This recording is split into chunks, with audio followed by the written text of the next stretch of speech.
everyone. Welcome to the program. This is Sunday Politics live on Channels Television. I'm Sean Wakimale here in Abuja. Let's tell you quickly that President Bola Tinubu has today departed Abuja for Rome, the capital of Italy, to participate in the Akaba process heads of state and government level meeting. Mr. Bayo Onanuga, the special advisor to the President on Information and Strategy, in a statement today says the meeting, with special focus on the security crisis in West Africa, will begin on the 14th of October. According to the statement, the meeting will bring together heads of state and government, senior intelligence and military officials from African countries, and representatives of intergovernment and non-governmental organizations to discuss security challenges in West Africa.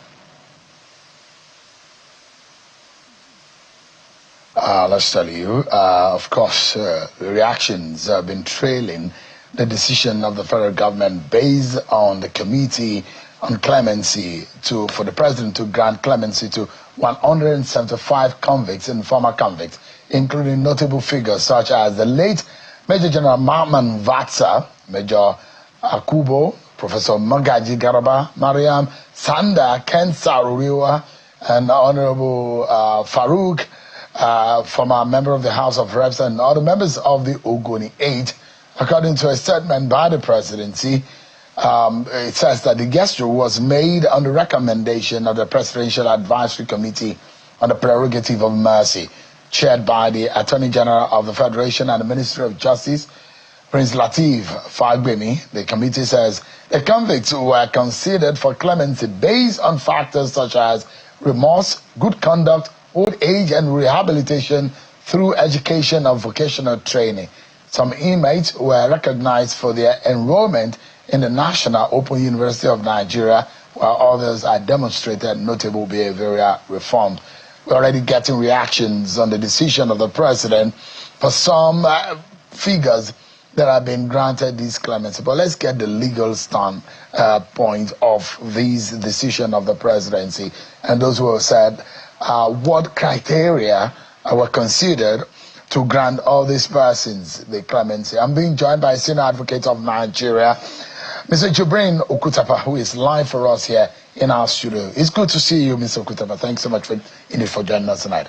Shehu, thank you. I don't know why you brought me on Sunday Politics when we are talking legal and you are talking politics. Yes, but there is politics, legal, and there is an intersection in all of that. When policy decision makers make those decisions, we need to scrutinize them, especially this one now that is relying on law.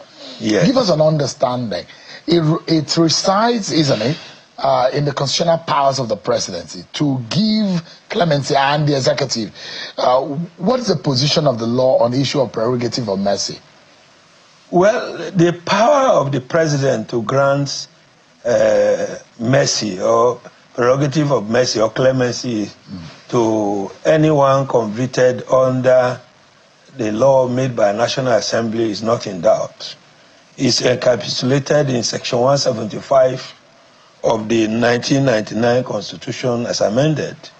So that provision is very clear. Section 175, subsection 1, gives the president the power to grant the prerogative of mercy to those who have been convicted, and there are various degrees of powers he can exercise after consultations with the National Council of States. And so, from what has been in the news, I think the president may have exercised that power, having regard to the constitutional provisions, and may have set up a committee, usually headed by the Honorable the Attorney General of the Federation. And so I do not think that people are querying the exercise of constitutional power. But I think the concerns of most Nigerians is the categories of persons that this pardon or mercies were extended to. If you look at it, the analysis going on, some covered corruption cases, others talked about drug matters, and even extending to colonial period. About Macaulay, that was said to have been sentenced as far back as 1913. But speaking as a lawyer, I think the president has the power. But as to whether or not the president has the power to grant pardon to somebody whose appeal is still pending is an issue that agitated my mind. And I think that, in my view, with profound respect, that if there is anyone whose appeal was still pending at the material time of this exercise of constitutional power, it may, in my view, amount to a direct interference with the power of the court. For instance, if anyone has his appeal pending in the Supreme Court, the Supreme Court has the power to decide either to affirm or to set aside the judgments of the two courts below. So in my view, therefore, it will be premature, hasty to engage in exercise of prerogative of mercy to such a person whose appeal is pending. But by and large, my answer is that the president has the power to do what he did. Okay, so my next question would then be, are there limitations to the powers of the president in granting clemency?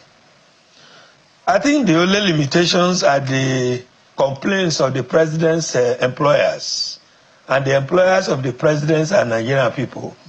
If he wrongly exercised that power, we either can punish him at the time of election or criticize him that he has wrongly exercised that power.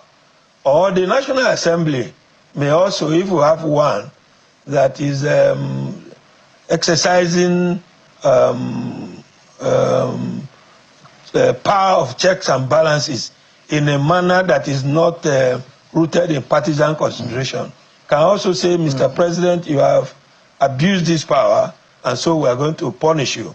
But other than that, I do not think that any court of law has the power to question the power of the president. Because in my view, the exercise of prerogative of mercy is one aspect of supervisory power over the court decision. So a court might sentence someone even to death, and I was going to come to that question. On one hand, it does look like the president seems to have an almighty power to grant clemency. He just needs the advice of the Council of State for it to go through. And maybe recommendation and advice from the committee, like the committee that was set up, led by the Attorney General of the Federation. It does look to me that that is I call it an almighty power. The court may have sentenced you to death, but the president, of course, the president, or the governor, the governor, Section 175 and Section 212 of the Constitution gives both the president and the governor the power. If you are sentenced to death, the president can stop. Mark you, if you are sentenced to death, before you can be executed, the warrant for execution must be signed by the governor or the president, as the case may be. So, in my view, the president can refuse to exercise the power of even signing the warrant of execution and say, look, after having met all constitutional requirements, say, look, I'm commuting the death sentence to life, to a certain number of years, or completely you are pardoned, go home and see no more. And so it wipes away all the efforts of the states in assembly witnesses and prosecution. The resources have been wasted. The courts who sat under very excruciating circumstances that painstakingly considered this matter had their jobs rubbished. That's why, in my view, and the pain to also the injury to the victims of the crime, of the offense may not even be compensated. That's how almighty the power is. The power of the president and the governor as far as prerogative of mercy is concerned. That is why it should not be whimsically exercised. It should not be exercised with political consideration. Mark you, it can make or man a president in a democratic society where sovereignty belongs to the people. And I say so because our political leaders need to be very careful and be sensitive to the yearning and aspiration of Nigerian people. For instance, when a person who is well known to have been involved in kidnapping, who have been well known to be involved in corruption, have been well known to be involved in murder, is simply let off the hook, wrong message may be sent that it pays to engage in such a conduct so long as you are well connected. People are asking questions. Are these people that prerogative of mercies has been extended to the only Nigerians that deserve such mercy? Are they the only one have shown remorse? Are there no other Nigerians in prison that have learned and passed and are showing more remorse and require? So some Nigerians are looking at this, some of these things from point of view that the president may have been influenced by partisan consideration. I am not in a position to judge that, but I am in a position to say, one, he has a constitutional right to do what he did. As to whether what he did is right or wrong, I'm leaving it to morality. It's a moral judgment. No, I'm leaving it, one, for morality, two, to his employers, that includes you and I, to decide if he decides to run again, and to see whether he's a president that will vote, that will continue to let off the hook, even in the face of Section 15 of the Constitution, that it is the duties and responsibility of Nigerian government to eradicate corruption. If EFCC, for instance, ICPC, and even the National Drug Law Enforcement Agencies have painstakingly engaged in prosecutorial adventures that results in conviction, and not too long, the people that ought to be somewhere in Kurikiri prison, Kuje prison, or even Okene prison, or in Ida prison, have been left off the hook. Nigeria may well decide, is he the president that we should entrust further power to? So that's the question. Yeah. Let me quickly jump in, sir. So there are no categories of offense that the president cannot. It's in all categories. No, he cannot, for instance, exercise prerogative of mercy in favor of a person convicted under state law. Okay. His power is limited under federal laws. Under federal law, including armed forces laws, because those are laws made by the National Assembly. The prerogative of mercy should be in respect of laws made by National Assembly. So the governor too cannot exercise prerogative of mercy on federal offenses. No. Only on offenses committed within the jurisdiction of the State Assembly. Let me quickly take your views on this. People like Atiku Abubakar they're already expressing their views about the president's decision, which he considers it as worrisome. He says, out of the number of people the president had granted clemency, 29.2% of them are pardoned, convicted drug-related crimes. And he's saying that, look, there are those who committed drug trafficking offenses, kidnapping offenses, murder, corruption, that if all of these people are granted clemency, it diminishes the sanctity of justice in our nation. What do you make of Atiku's standpoint? That is his view. And in the beginning of this program, I said, as to whether or not Nigerians are unanimous on the same page with Mr. President is an issue that I cannot sit here to say Mr. President will get unanimity of Nigerians' approval. Because speaking for myself without holding brief for anyone, before you exercise the prerogative of mercy, you must weigh so many things. For instance, how will the exercise of this prerogative of mercies in respect of some of these people weigh on the morale of our security agencies that may want to go after drug barons? How will it weigh on the morale of lawyers that risk their life to prosecute these people? Mark you, to prosecute people who are engaging in this type of conduct in Nigeria is a risky venture. Mm-hmm. So, what about the judicial officers that have spent precious time to convict these people? So, Atiku has his view. I'm not holding brief for him. He may be right, he may be wrong, but my view is Mr. President need to listen to the views of Nigeria. People are worried that some of the power he had exercised appears to be too hasty, too discouraging, so to speak, and so he needs to listen. Pardoning about Macaulay, to what effect would that be? I do not know. That's why I said, was the law under which Alberto Macaulay convicted by the colonial master, an act of National Assembly? 1913. I'm not too sure Mr. President was born then.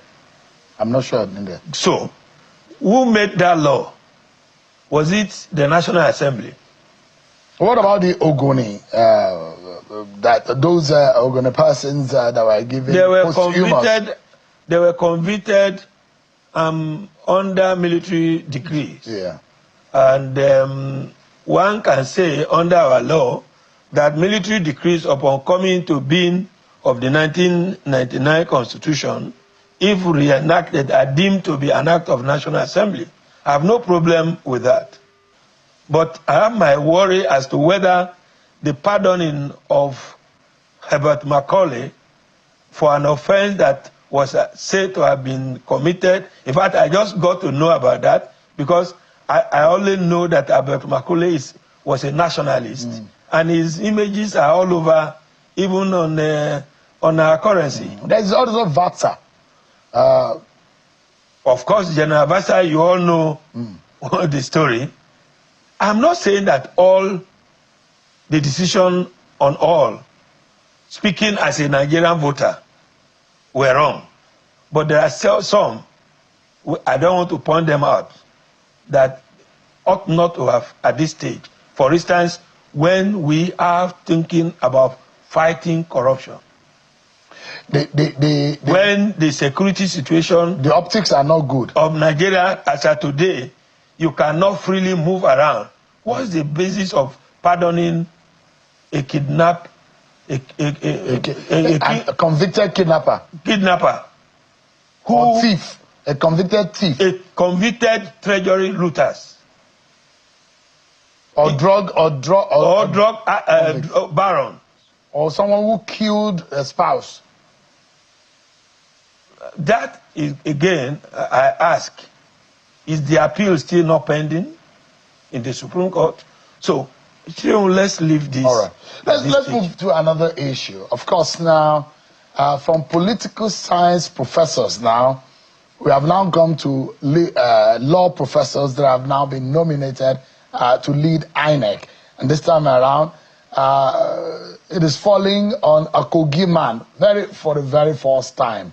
And that's Professor Josh Amupitan. Let me ask you, I see that you're smiling. Why did you have to say Kogi man? Yes, because because I'm from Kogi? Because on two different grounds you belong to. You're from Kogi too. He's a senior advocate of Nigeria. He's a lawyer. So you have a lot of similarities, and it's perhaps coming to you as a good decision, isn't it? Well, for me, the appointment of Professor Joash Ojo Amupitan is the best that the president has ever made, in my view. What makes it so? Good. Professor Joas Ojo Amupitan is a professor of law of international credit and repute, a professor of corporate governance, a professor of evidence, a professor that is not only a classroom professor, but a professor that has also practiced law with considerable integrity, credibility, and a man that is known to be a detribalized and non-partisan professor of law. And so I wondered how he was considered, because given the persons that I know of him, he was not in the radar of any political party, so to speak. And so it came to me, first, as a surprise. Second, is it that the president want to now score a credible point in democratic journey? And so I'm happy. You think that Professor Amupitan is a good candidate, but are those who have picked holes in the president's decision? For example, there are those who have linked Professor Amupitan's practice to defending cases linked to President Bola Tinubu before he came into office.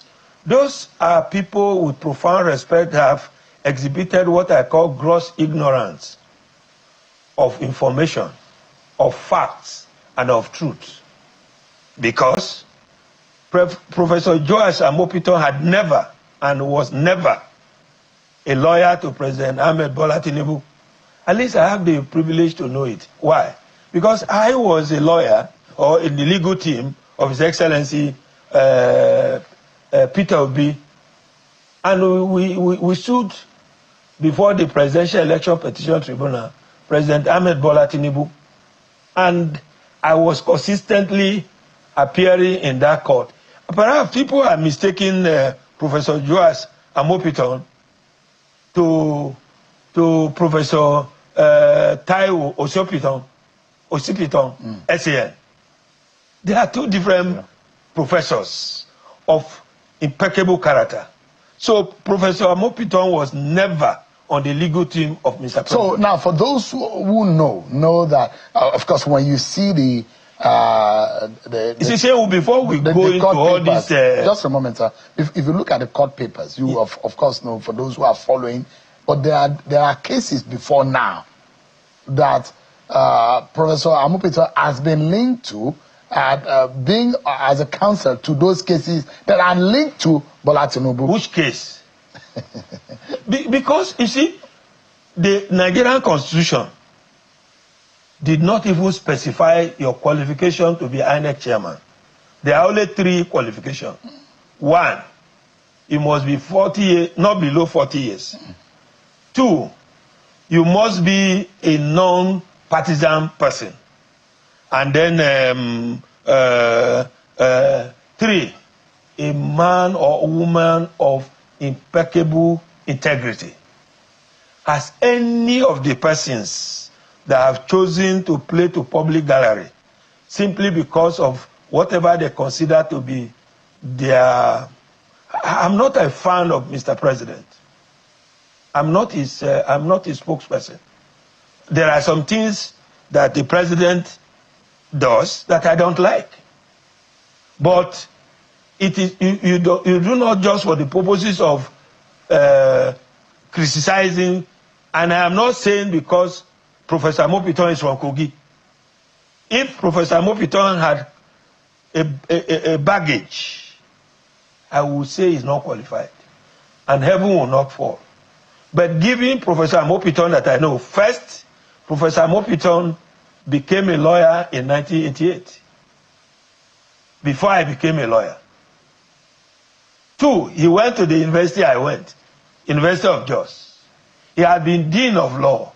He had been Deputy Vice Chancellor of the university. He has held other managerial positions. And I ask anyone making this allegation or alleging all of these things to point at one instance of a dent on the integrity of Professor Joas Amupitan? If they have, let them show. But to engage, in fact, the one ridiculous one that I read is that he's even having what they call certificate, questionable certificate credential. That law is 5 years. How did he come about his becoming a lawyer within 3 years? That person exhibited gross ignorance of historical facts.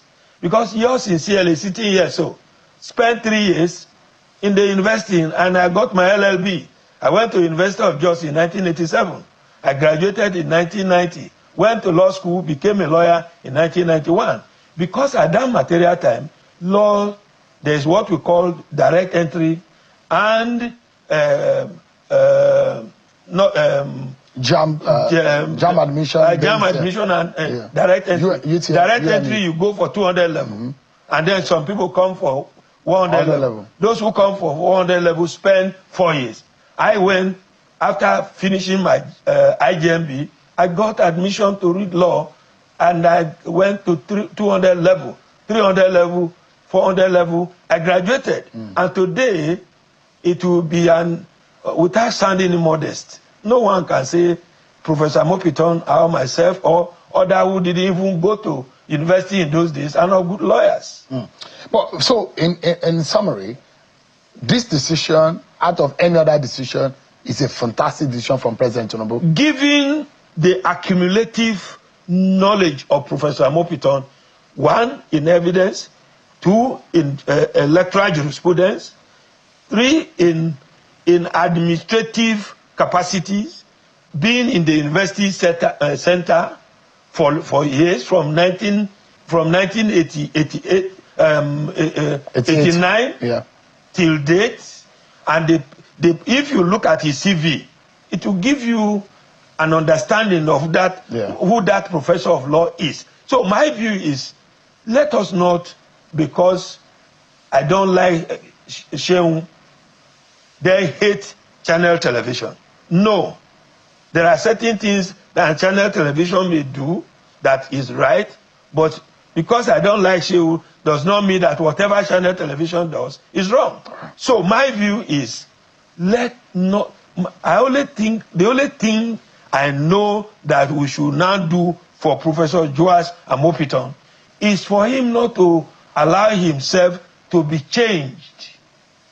Let him remain who he is. Let him go and change the electoral fortunes of Nigeria. Let Nigerian votes count. I have been an advocate of democratic development. What we witnessed before his appointment is nothing but a serious democratic aberration. Votes were not counting. We must rediscover ourselves. And that is why I think that as a professor who had himself appeared in court, handled matters for people, who knows the kind of electoral rascality and political shenanigans of Nigerian politicians, I will advise him, 1, not to defile himself with the king's meat. Thank you so much. 2, he must know that everything had been handed over to him except corruption. And so the destiny of Nigeria, of democratic journey, for us to now ensure that vote counts, had been handed over to him by Mr. President as a test. And so he must escape from the Potiphar's wife if there is an attempt to corrupt his impeccable character. And that is what Nigeria needs to do, and encourage him. And when he gets to the office, he should be only a friend of Nigerian Constitution. Thank you so much. Let us take Mr. Jibrin Okutepa, Senior Advocate of Nigeria. Thanks so much indeed. It's a pleasure having you. Thanks so much indeed. Good to have you too. And you dragged me here when You are saying that I'm from Kogi. Why didn't you say that before? I hope you are not part of the people. It's coincidence, though. Thank you so much indeed. I appreciate it. Thank you very much. Well, up next on the program, we'll be having the spokesperson of the president speak to us about this appellation of Nigeria as a genocidal nation against Christians. And Nigeria is now reaching out to the United States. We'll be hearing more on what has become a sour conversation on the global front. We'll be right back, everyone. Thank you so much, everyone, for staying with us. So the federal government says it has opened conversation with the United States government over allegations of state-backed Christian genocide. Well, we are hearing now that there is a government-to-government understanding rejecting the claim made by some lawmakers. On the 11th of September, a Republican senator from Texas, Senator Ted Cruz in the United States, introduced a bill in the U.S. Senate titled Nigeria Religious Freedom Accountability Act of 2025. The legislation seeks to restore Nigeria's status as a country of particular concern under the International Religious Freedom Act and to impose accountability measures on government officials. Let's hear from the officials of Nigerian government.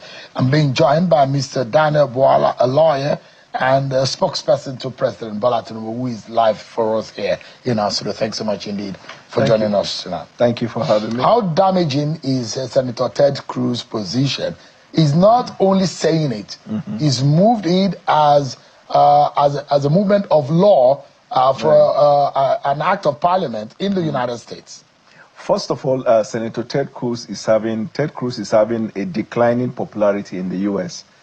Because of some of the extreme positions he has taken in favor of AIPAC, which the MAGA base are not happy with him. People like Tucker Carlson, Candy Owens, there are quite a number of them who are not comfortable. So in a bid to revive his ailing political career, he decided to choose people of like minds to do that. But let me not push far in that regard and focus on the germane issue of substance. Senator Ted Cruz published on his official Twitter page allegation against the government of Nigeria. And if you look at that, you will see he said there is a genocide, there is a killing of Christians in Nigeria, to which public officials are either complicit or they are participating in it.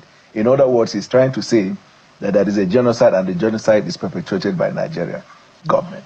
Now, genocide, if you look at the very concept and definition of genocide, you know that it has to be a state-orchestrated thing. Or even if it is non-state actors, it has to be established.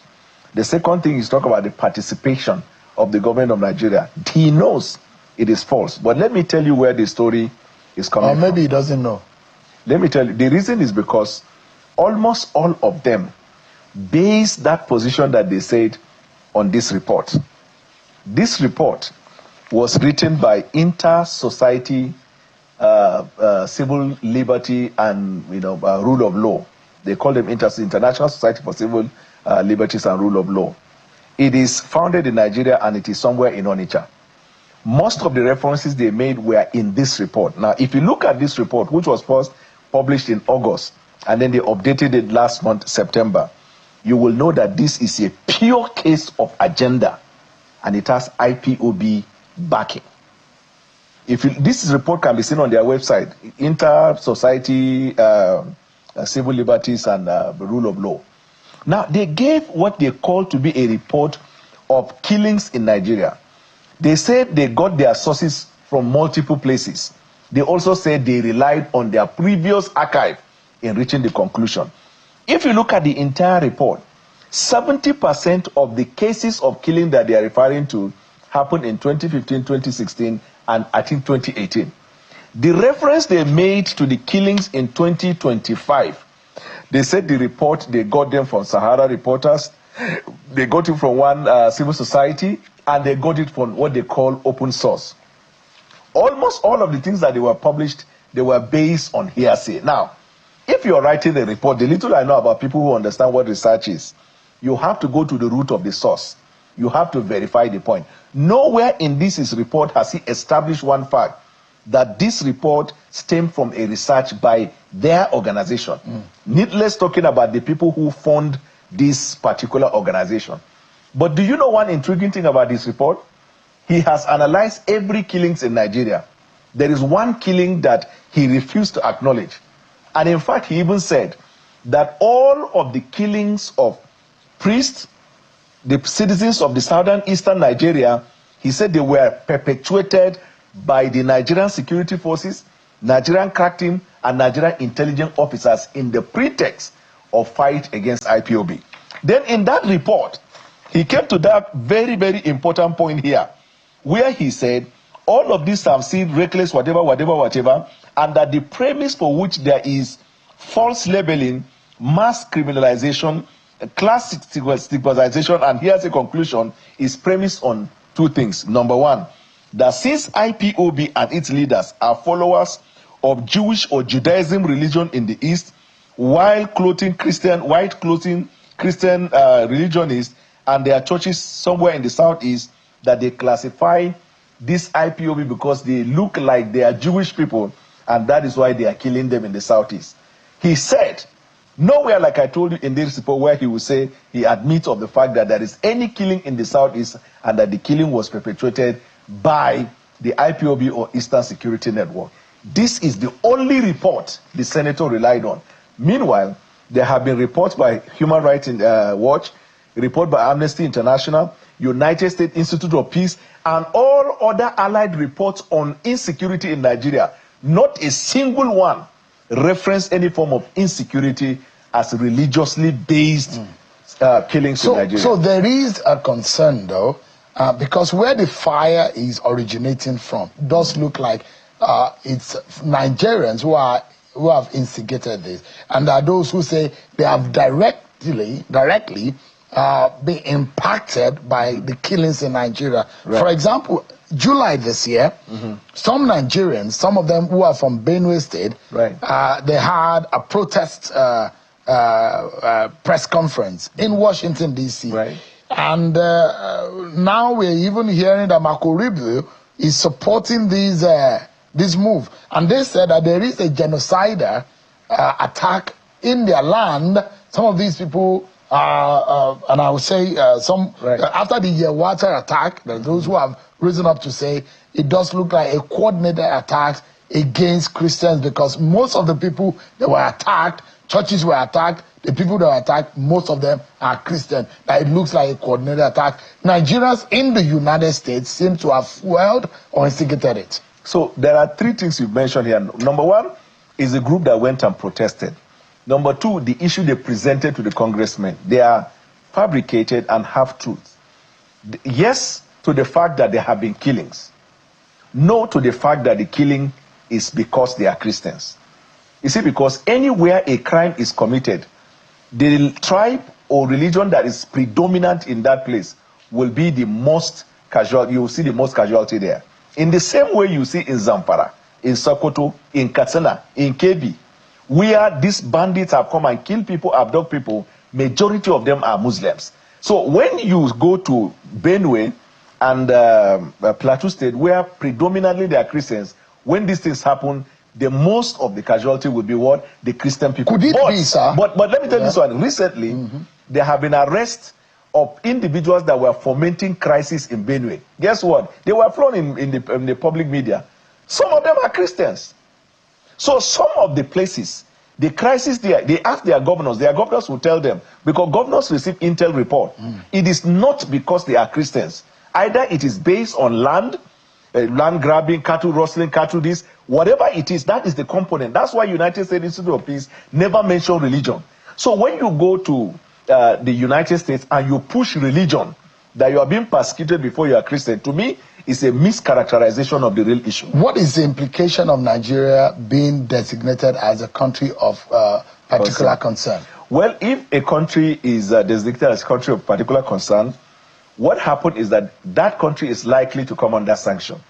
And the sanction can be either of these four. It can be on travel ban, it can be embargo on the sale of arms to you, it can also be trade-related embargo, where there is this tariff or whatever trade restriction.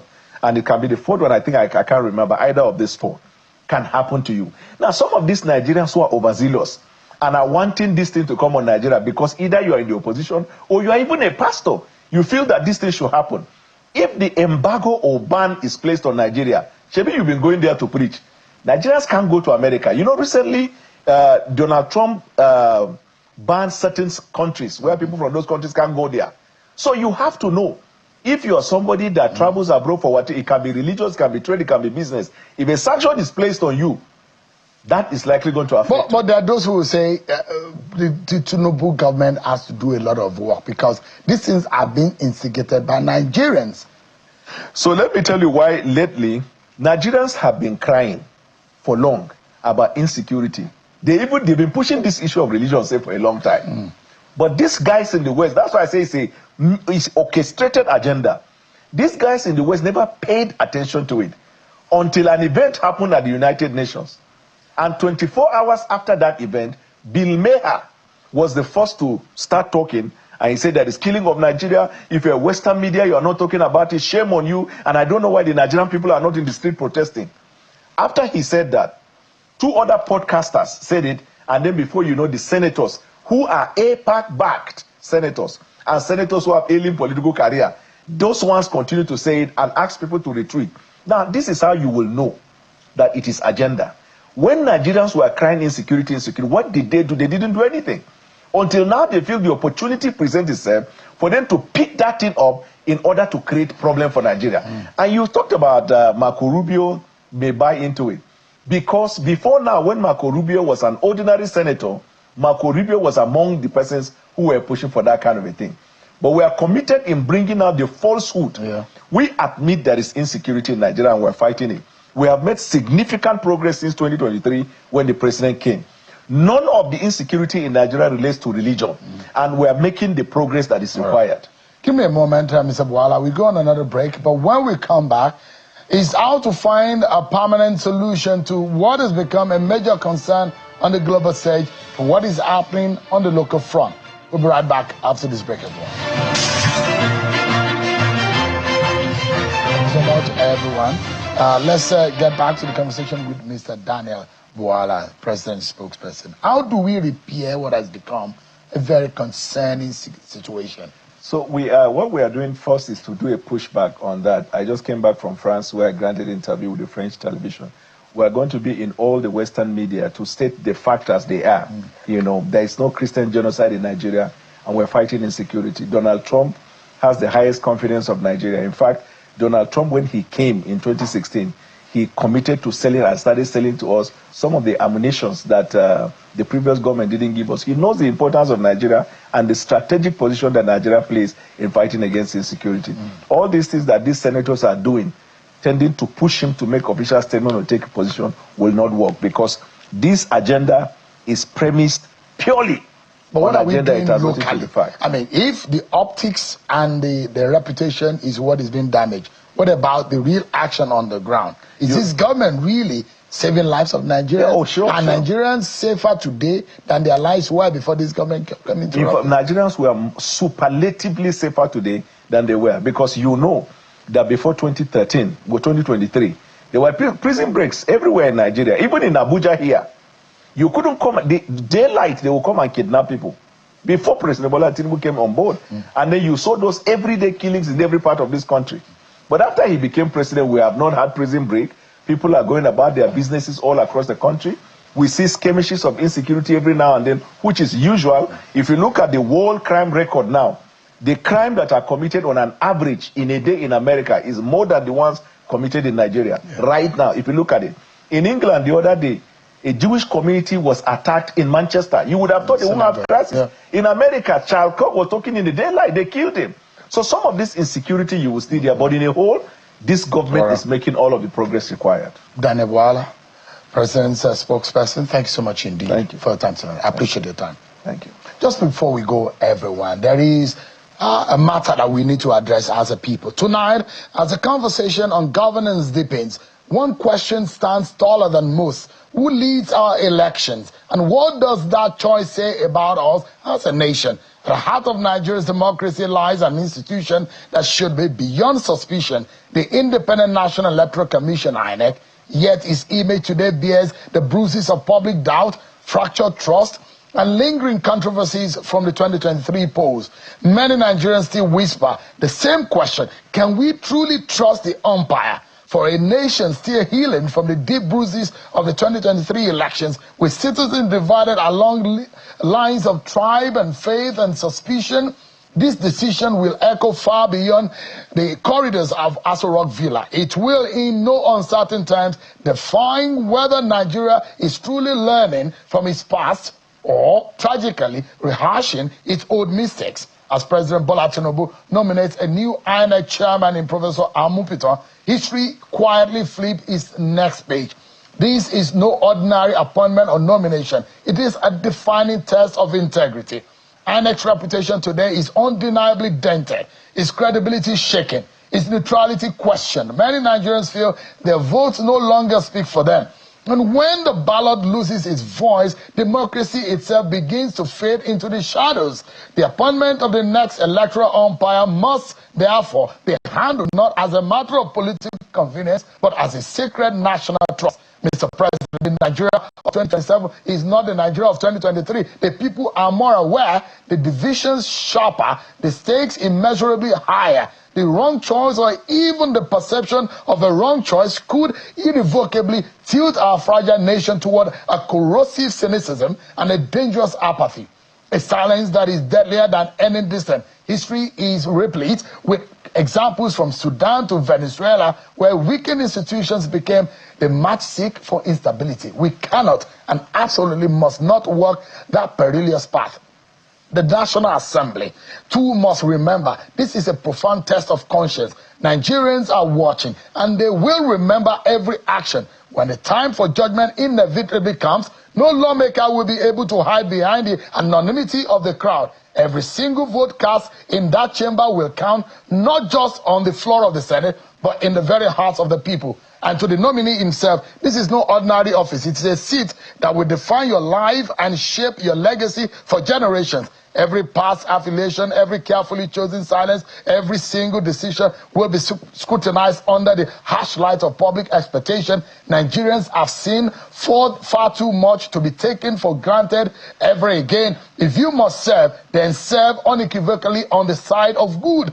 The immense power to redeem the fate of millions is squarely in your hands, Professor Amupitan, or to lose it forever. And to citizens, this is your moment to do not look away. Democracy does not defend itself. We, the people, defend it. Demand transparency, demand fairness, because silence today is without question complicity tomorrow. Mr. President, history is calling, and his voice is clear.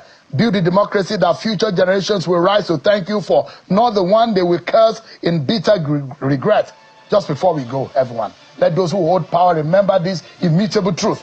The strength of a nation lies not in who rules it, but in how its people are allowed freely and fairly to choose who rules them. And that is my final word tonight, everyone. Many thanks for watching. I'm Sean Akimbale. God bless Nigeria.